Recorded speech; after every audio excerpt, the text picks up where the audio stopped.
വില കൂടിയ വസ്ത്രം അവന് ധരിക്കാം, വില കൂടിയ ചെരുപ്പ് അവന് ധരിക്കാം, മാന്യമായ ഒരു വാഹനവും മാന്യമായ ഒരു വീടും അവന് നല്ലത് തന്നെയാണ്. ഇസ്ലാം വിരോധം പറയുന്നില്ല, അതിനൊന്നും ഇസ്ലാം ഒരു കുറ്റവും പറയുന്നില്ല. ഞങ്ങൾ വലിയ കുടുംബക്കാരാണ്, ഞങ്ങളൊരു 10-15 പേര്. ഞങ്ങളോട് എനിക്ക് 3 നില വീട് വേണം, 15 മുറി വേണം, ഞങ്ങൾ 10-15 കുടുംബക്കാരാണ്. അൽഹംദുലില്ലാഹ് വെച്ചോ, അതിന് കുറ്റം പറയുന്നില്ല ഇസ്ലാം. ഞാൻ ഈ നാട്ടിലെ ഒരു പ്രമുഖനാണ്. ഞാൻ സ്ലിപ്പർ ഇട്ട് നടക്കുന്ന ആളുകൾ അംഗീകരിക്കില്ല. സ്ലിപ്പർ ഇട്ട് നടക്കാന്ന് പറഞ്ഞാൽ 99 ഉറുപ്പിയുടെ സ്ലിപ്പർ ഇട്ടുകൊണ്ട് പോയാൽ പല പ്രസിഡന്റ് സ്ലിപ്പർ ഇട്ടുകൊണ്ട് പോയാൽ അപ്പൊ എന്താ വേണ്ടത്? ഓനിപ്പോ 1500 രൂപ 2000 രൂപയുടെ ചെരുപ്പ് ഓന്റെ മാന്യത, കുഴപ്പമില്ല. അത് ഹദീസിലുള്ള കാര്യമാണ്. എന്റെ വസ്ത്രം മാന്യമായൊരു വസ്ത്രം, പൈസയുണ്ട്, പണമുണ്ട്, നല്ലൊരു വസ്ത്രം ധരിച്ചാൽ എനിക്ക് എന്താ കുഴപ്പം? നല്ലൊരു വസ്ത്രം ധരിക്കുന്നതിന് എന്താ കുഴപ്പം? ഇവിടുന്ന് കീറിയ ലുങ്കി വാങ്ങിയിട്ട് കള്ളിമുണ്ട് വാങ്ങിയിട്ട് അത് അവിടെ ഒരു ഭാഗം വെച്ച് ഇവിടെ ഒരു ഭാഗം. പണ്ട് സഹാബാക്കൾ കണ്ടം തുണി വെച്ച് പാവപ്പെട്ട ഒരു സുഹൃത്ത്, അവർക്ക് സാമ്പത്തികമായി കഴിവില്ലായിരുന്നു, അതിന്റെ പേരിൽ അവരങ്ങനെ ചെയ്തത്. ഇന്ന് നമ്മൾ കണ്ടം തുണി വെക്കുന്ന സ്റ്റൈലായി മാറി. കോളർ അവിടെ ഒന്ന്, ഇവിടെ കൈക്കോറൊരു കളർ, ഇവിടെ ഒരു കളർ, ഈ 2 സൈഡിലൊരു കളർ. ഇത് അഹങ്കാരം, തെമ്മാടിത്തരം, ഇബ്ലീസിന്റെ പണി. ഇത് സൗന്ദര്യമല്ല, ഇത് സൗന്ദര്യമല്ല. ഇതെവിടെ സൗന്ദര്യം?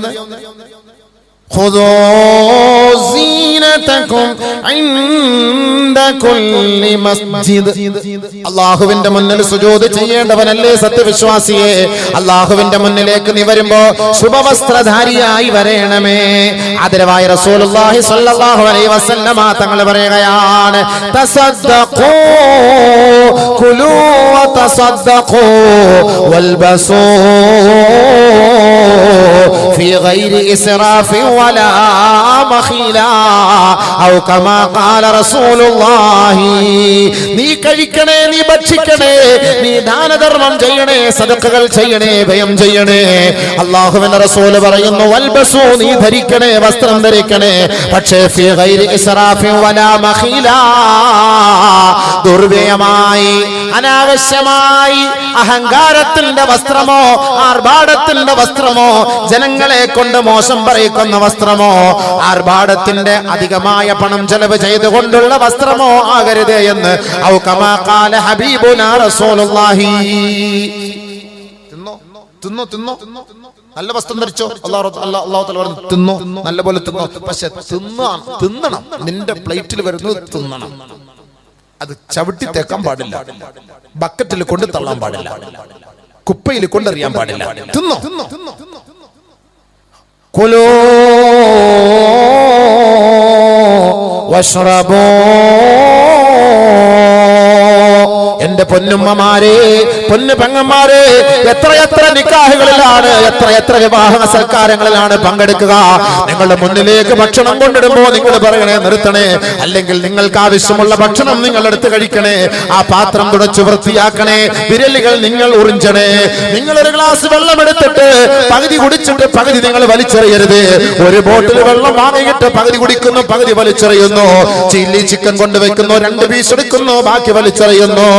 അൽഫാം കൊണ്ടുവെക്കുന്നു, നിങ്ങളുടെ മുന്നിലേക്ക് അൽഫാം, ഒരു കോഴിയുടെ ലെഗ് പീസ് കൊണ്ടുവെക്കുന്നു, ആ ലെഗ് പീസ് എടുത്ത് ഒരു കടി കടിക്കുന്നു, വലിച്ച് നിങ്ങൾ എറിയുകയാണ്. മട്ടൻ ചാപ്സ് കൊണ്ടുവെക്കുന്നു, 2 പീസ് തിന്നുന്നു, ബാക്കി നിങ്ങൾ എടുത്ത് കളയുകയാ.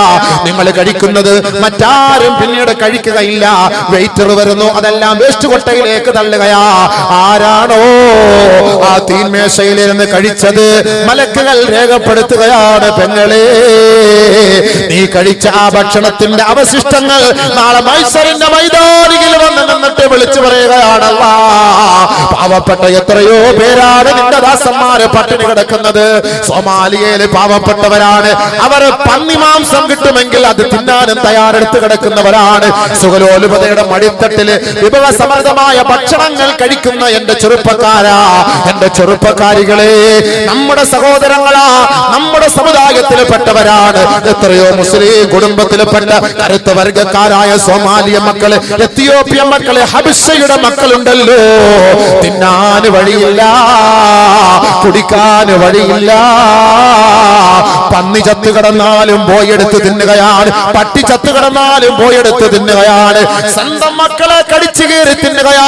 തന്റെ ശരീരത്തിൽ നിന്ന് നിർഗളിക്കപ്പെടുന്ന മലമൂത്രമുണ്ടല്ലോ, വിസർജിക്കപ്പെടുന്ന മലമൂത്രമുണ്ടല്ലോ, തന്റെ മാലിന്യമായ ആ കാഷ്ടവും മൂത്രവും സ്വന്തമായി കുടിക്കാൻ തയ്യാറാവുകയാണ്. പരിശുദ്ധമായ റമദാൻ മാസം എത്തിയപ്പോ സൗദി പണ്ഡിതന്മാരോട് വിളിച്ചു ചോദിക്കുകയാണ്, അല്ലയോ ഉസ്താദുമാരേ, സഹർ കഴിക്കുക എന്ന് പറയുന്നത് സുന്നത്തല്ലയോ? 3 മണിക്ക് മിഷ്ടാന ഭോജനം കഴിക്കുന്ന, 3 മണിക്ക് വിഭവസമൃദ്ധമായ ഭക്ഷണം കഴിക്കുന്ന എന്റെ ചെറുപ്പക്കാരാ, എന്റെ കുടുംബക്കാരാ, ഈ അബൂബക്കറടക്കം നല്ല നല്ല ഭക്ഷണങ്ങളല്ലേ കഴിക്കുന്നത്? നമ്മുടെ സമുദായത്തിൽപ്പെട്ടവർ നമ്മൾ എടുക്കുന്ന അതേ നോമ്പ് തന്നെ, നമ്മൾ നമസ്കരിക്കുന്ന അതേ നമസ്കാരം തന്നെ, നമ്മൾ ഓതുന്ന അതേ ഖുർആൻ പാരായണം നടത്തുന്ന നമ്മുടെ മക്കളാ സൊമാലിയയിലെ പാവപ്പെട്ട മക്കള്. അവര് ചോദിക്കുകയാണ് സൗദി പണ്ഡിതന്മാരോട്, രാവിലെ അത്താഴം കഴിക്കല്, മുത്താഴം കഴിക്കല് സുന്നത്തല്ലയോ? അത് അല്ലാഹുവിന്റെ റസൂലിന്റെ സുന്നത്താണെന്ന് കേട്ടിട്ടുണ്ടല്ലോ, പക്ഷേ ഞങ്ങൾക്കത് സുന്നത്ത് ഹയാത്താക്കാനുള്ള സാമ്പത്തികമായ ഒന്നുമില്ല, അതിനുള്ള ഭക്ഷണമില്ല, ഒരു നേരത്തിന്റെ വഴിയില്ല, ഒരു തുള്ളി വെള്ളം പോലുമില്ല. ആ സുന്നത്ത് ഞങ്ങൾക്ക് ഉപേക്ഷിച്ചുകൊണ്ട് പരിശുദ്ധമായ റമദാനിന്റെ നോമ്പെടുത്താൽ ആ നോമ്പ് അനുവാദമാകുമോ? മഹാന്മാരെ, കേട്ട മാത്രയിൽ സൗദി പണ്ഡിതന്മാര് പൊട്ടി കരഞ്ഞുപോയി, പൊട്ടി കരഞ്ഞുപോയി.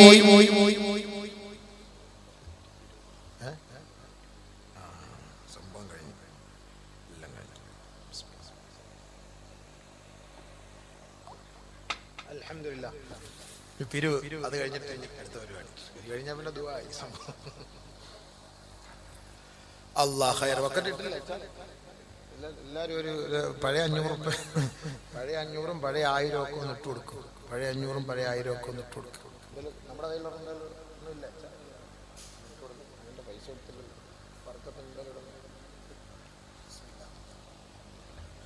എല്ലാവരും ഒന്ന് കാര്യമായിട്ടൊന്ന് സഹായിക്കും. സഹോദരൻ എന്തായി അതൊന്നുമല്ല വിഷയം. വിവാഹം തൂർത്തില്ല, വിവാഹം തൂർത്തൊക്കെ അവിടെ ഇരിക്കും. ഫുലൂസ് വിഷയം അല്ലേ? ഫുലൂസാണ് മെയിൻ വിഷയം. ഫുലൂസ് കിട്ടിയാൽ എല്ലാം റെഡിയാണ്. ഈ വക്കറ്റ് വീട് എടുക്കുന്ന കൂട്ടത്തിൽ അവരോട് ചെറിയൊരു സദഖ കൂടെ ഒന്ന് ചോദിക്കണം എന്നവർ പറഞ്ഞതിൻ്റെ പേരിൽ കുറച്ചൊന്ന് ചോദിക്കാം. ഇപ്പം നമ്മുടെ പുതിയ നോട്ട് വയലറ്റ് നോട്ടല്ലേ? ഒരു വയലറ്റ് 2000 രൂപ, 2000 രൂപ ഇൻഷാ അല്ലാഹ് ഒന്ന് വാഗ്ദാനം ചെയ്ത് നമ്മുടെ ഈ പരിപാടിക്ക് വേണ്ടി ഒന്ന് സഹായിച്ച് വിജയിപ്പിച്ചാൽ അൽഹംദുലില്ലാഹ് വലിയ ഉപകാരമായിരിക്കും എന്ന് ഇതിൻ്റെ സംഘാടകർ എന്നോട് പറഞ്ഞത് കൊണ്ട് ബക്കറ്റ് പിരിവ് തുടങ്ങുന്ന സമയത്ത് ജീവവാദ് പറഞ്ഞാൽ അതങ്ങോട്ട് കയറൂലല്ലോ തലയിലേക്ക്, അതങ്ങനെ കയറൂല. അപ്പം അതുകൊണ്ട് ഇൻഷാ അല്ലാഹ് അതെങ്ങനെ ഇപ്പം ചോദിക്കാം. 2000 രൂപ ചോദിച്ചാൽ എഴുതിയെടുക്കാൻ അറിഞ്ഞുണ്ടോ? എഴുതിയെടുപ്പ് ഓൻ്റെ ആഗ്രഹം 2000 രൂപ പിടിക്കാൻ. അല്ലാഹുവേ പടച്ചവനെ റബ്ബേ, പിരിവും പ്രസംഗവും എല്ലാം കൂടെ എവിടെ നിന്നാലും പിരിവില്ലാത്തൊരു പരിപാടിയില്ല. സംഭവം ഇപ്പം ദൂരത്തൊക്കെ എപ്പോൾ പറയാൻ അടുത്ത ആഴ്ച അടുത്ത വർഷം പറയാം നമുക്ക് ബാക്കി ഇൻഷാ അല്ലാഹ്. 2000 രൂപ അമ്പച്ച പോകണം. 2000 രൂപ പറഞ്ഞത് അമ്പച്ച 2000 രൂപ. അപ്പോൾ പുതിയ നോട്ടൊന്ന് കൈപൊക്കപ്പാ ഇൻഷാ അല്ലാഹ്. പെട്ടെന്ന് ഒരു 10-15 പേരൊന്ന് കൈപൊക്കിയാൽ നമുക്ക് അടുത്ത ബാക്കി വിഷയം കുറിച്ച് പറയാം. എനിക്ക് ഈ ബക്കറ്റ് കാണാൻ ഒരുമാതിരി വല്ലാത്ത അലർജിയാണ് സംഭവം.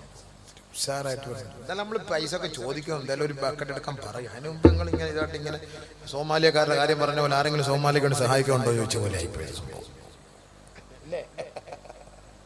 അപ്പോഴത്തേക്ക് അതങ്ങനെ അങ്ങനെ ആ വന്ന ഫോഴ്സ് അങ്ങനെ അങ്ങോട്ട് പോകും. ഉള്ള ശഹ്വത്ത് നഷ്ടപ്പെട്ടു പോകുന്ന പോലെ ആയത്. അൽഹംദുലില്ലാഹ് ഖൈർ. അല്ലാഹു കബൂലാക്കട്ടെ. അവിടെ എന്തായാലും എല്ലാ കാര്യങ്ങളോട് 3 സ്വലാത്തുൽ സല്ലല്ലാഹു അലാ മുഹമ്മദ് സല്ലല്ലാഹു അലാ മുഹമ്മദ് അലാ മുഹമ്മദ് യാ റബ്ബി. അല്ലാഹു സുബ്ഹാനഹു വ തആല നമ്മുടെ ഈ സ്വലാത്ത് ഹബീബായ തങ്ങളുടെ റൗളയിലേക്ക് എത്തിച്ചു കൊടുക്കുമാറാകട്ടെ.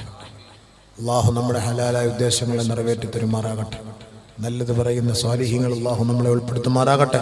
നമ്മുടെ ജീവിതത്തിൽ വന്നുപോയ ഇസ്രാഫ് അല്ലാഹു അത് പരിഹരിക്കുമാറാകട്ടെ. ഇസ്രാഫ്. ഇനിയിപ്പോ നമ്മളെ ഭക്ഷണവും കാര്യങ്ങളൊക്കെ ഇനി പറയാനുണ്ട്. ഇസ്രാഫുകാർ ആരുടെ കൂട്ടത്തിൽ പെടും? ദുർവ്യയം ചെയ്യുന്നവർ, ദൂർത്തടിക്കുന്നവർ ആരുടെ കൂട്ടത്തിൽ പെടും? അതൊക്കെ അടുത്ത ഹദീസായത്ത് വരാൻ പോവാം. 2000 റുപ്യ വെച്ചൊന്ന് പറ, ഒന്ന് കൈവക്ക് പറയണത്. പറഞ്ഞല്ലോ, ഒരു 10-15 പേര് പറയുമ്പോൾ ഒരു മനസ്സമാധാനമാവും. 2000 രൂപ വിഷയം പറഞ്ഞാൽ അൽഹംദുലില്ലാ പറയാം. കുറച്ചുകൂടെ ഞാൻ എന്തായാലും അത് നടക്കണം, ഇത് നടക്കണം. 10 മിനിറ്റ് ചോദിച്ചാൽ മതി. 10 മിനിറ്റ് കൊണ്ട് അത് നടക്കണം. പിന്നെ ബാക്കി കുറച്ചുകൂടെ പറയണം. ഒരുപാട് പറയാനുണ്ട് വിഷയം. എവിടെ തീരാനാ വിഷയം?